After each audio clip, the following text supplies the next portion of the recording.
Well, it was just a regular day and had nothing to do. My parents were out and so I was just quiet around home and my friend messaged me and he originally wanted to go spearfishing and I was like, oh, well, you know, I don't have any spearfishing gear so I may as well go to the blowhole because I'd been there before. I was treating it pretty casually because I'd done it before. He hadn't done it, so I was kind of showing him the way around. And yeah, just took a wrong turn on the way down to where you meant to jump. So I was up higher than that.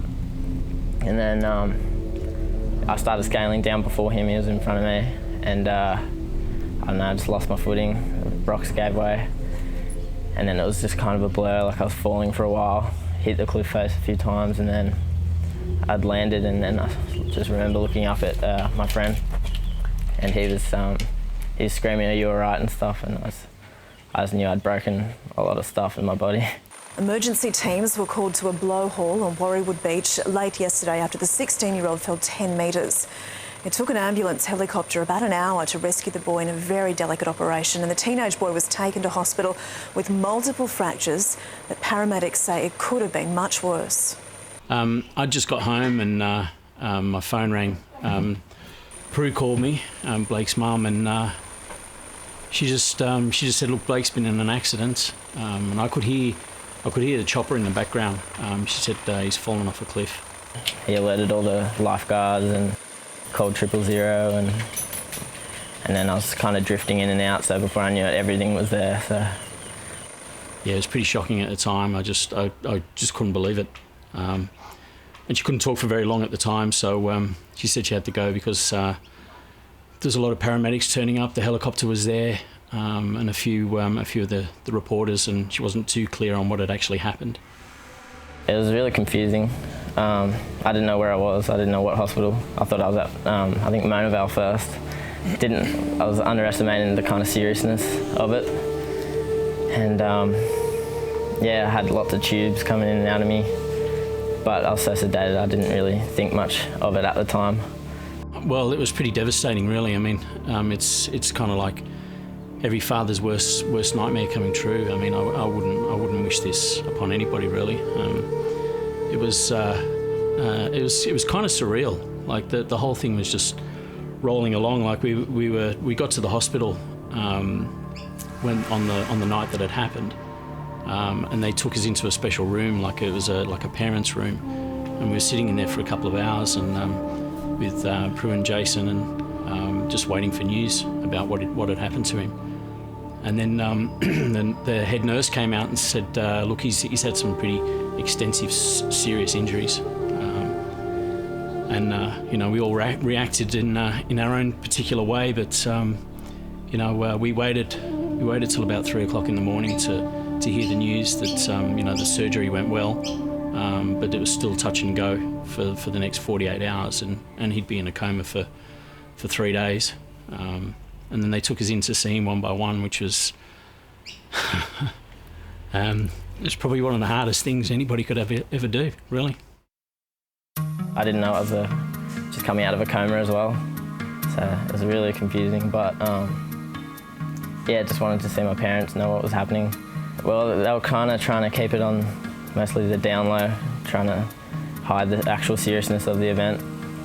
So I was just taking things sort of moment by moment, just trying to get through it. 8 weeks in a hospital bed sounds like hell to anyone. And it was really, really hard at times, but just had to try to stay positive as much as I could. And yeah, it's mostly a mind game, just trying to keep yourself occupied and focus your energy on other things. And I had my parents there with me every day, which kept me sane. Having to lie on your back for 8 weeks is a tough ask for anybody, especially a 17-year-old boy. But it was really tough. I mean, luckily he had such good support around him with his stepdad and his mum as well. So we all took it in turns, staying with him. But towards the end, it kind of got a lot easier because you could move around and had all the tubes and everything else removed. So I had a little bit more freedom. I can only imagine how difficult it is to come from that sort of extensive amount of injuries, the surgeries, the rehab, I mean, I'm a little bit of an athlete myself. I've gone through injuries. I know how hard that can be. Nothing to this sort of magnitude. So I know, firstly, financially, it's going to be very difficult. Emotionally, mentally, it's going to have to be really tough. So anything we can do to help, it's the least we can do. We do a lot of charity work anyway around the community, particularly with kids, troubled kids. So, you know, Lee's a good bloke. The story really did hit home for me and my business partner, Conan. If we can help someone that we already know, it just makes it all that more rewarding.